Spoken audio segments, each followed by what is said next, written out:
Guys, welcome to CBD Answers. In today's episode, we will be discussing CBD and anxiety. Does it actually work?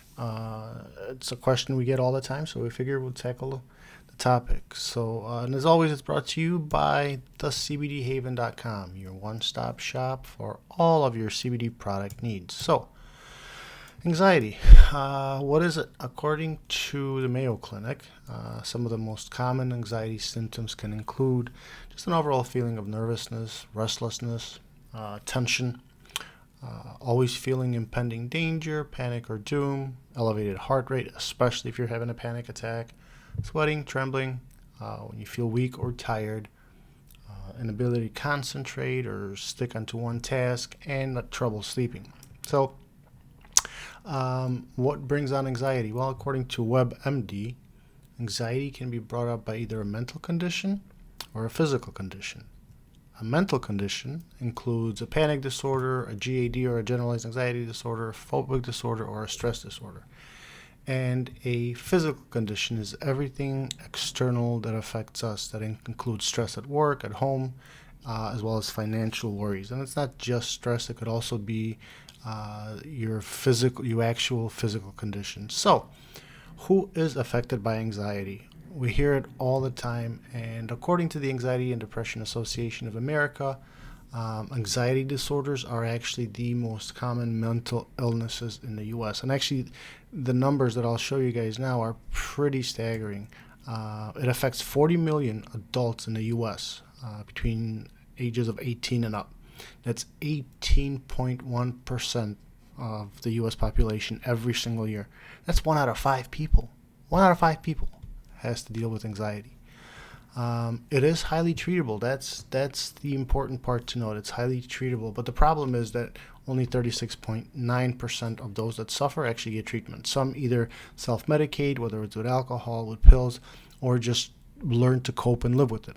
So, what are the current treatments for anxiety? Well, there's a wide range. As I said, it's highly treatable. And first and foremost, you should be talking to your primary physician to see if there's any health issues that you do have that might be able to help, or that will potentially prevent you from getting the proper treatment. Outside of that, seeking help from a psychiatrist or a psychologist is very important. It's very helpful. Besides medication, which is the prescribed medication, which is the last option, there's ways to deal with it with therapy. There's cognitive behavioral therapy, there's the exposure therapy, and there's the acceptance and commitment therapies. And there's other ways to do it, but from a medical professional, those are the 3 main types. So what if you decide to deal with anxiety on your own? What can you do? Well, mindfulness and meditation has been very popular lately, as well as breathing techniques. Your latest update on the Apple Watch has the Breathe app. Very, very helpful in kind of grounding yourself, bringing yourself to the moment, helping with anxiety symptoms, especially as they come on. Watch a movie, distract yourself. Yoga. Yoga is fantastic, teaches breathing techniques as well as stretching your body. It's great. Exercise. Going outside for a walk, or if you can, a 15-20 minute short run, that'll help dramatically. That'll get the endorphins going. And of course, proper and healthy diet. Sugar and processed junk food should be eliminated as much as possible.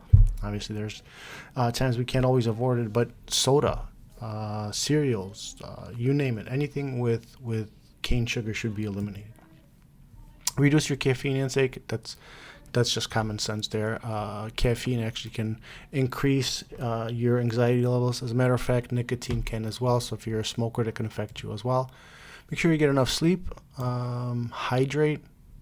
And I can't stress this important fact, but hydrate with water, not with juice.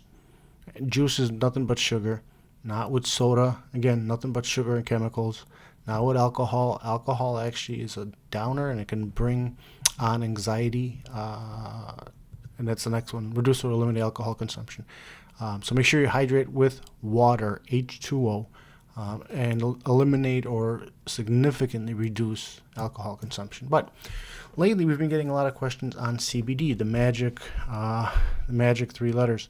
and whether or not CBD works with your anxiety or for the anxiety. So we went through and analyzed some of the studies out there, and there's a 2011 study showed CBD reduced anxiety and discomfort during public speaking. Some people that had a social anxiety disorder. So again, same year, CBD reduced anxiety symptoms in people with social anxiety disorder. It's a different study. 2015, there was a group, a review of 49 studies on anxiety and CBD, and the review strongly supported CBD as a treatment for GAD, panic disorder, social anxiety disorder, you name it, including actually obsessive compulsive disorder and PTSD. And just recently, in 2019, there was a study that people that used to treat people with CBD, almost 80% of those people's anxiety improved. Over time, 70% reported improved sleep.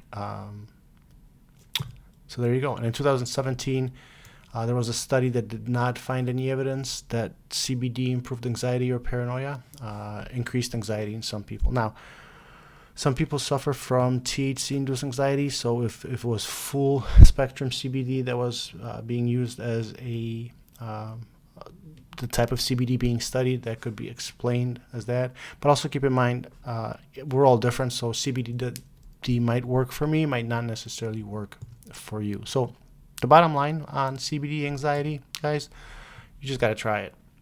You simply have to try it. We all respond differently. Our bodies are in a different state of anxiety. What works for one person might not necessarily work for another. Ensure you buy a quality brand. Make sure the brand, first of all, it's not gas station CBD, because that's not CBD.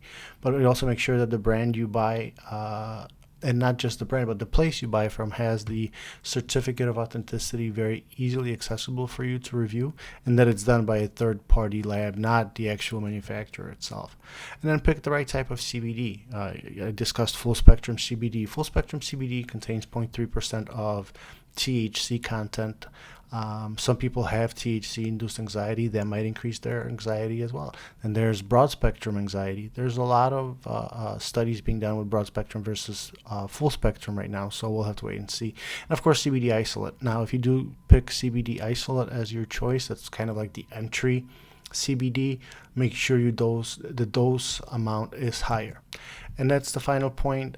Stick with the dosage recommended by the manufacturer. Most of them recommend to start with a quarter of the dropper, and then increase after 5 days until you get the desired results. Dose and stick to a schedule, and record the results so that you can review them over time and see what works, what doesn't.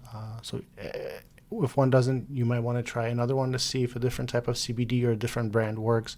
But it's something you do have to experiment and test on your own. Now, our opinion on this is it is a natural way to decrease the anxiety levels. So we're all for CBD versus prescription medications. So where can you buy the quality brands? Well, of course, at our friends at the CBDhaven.com.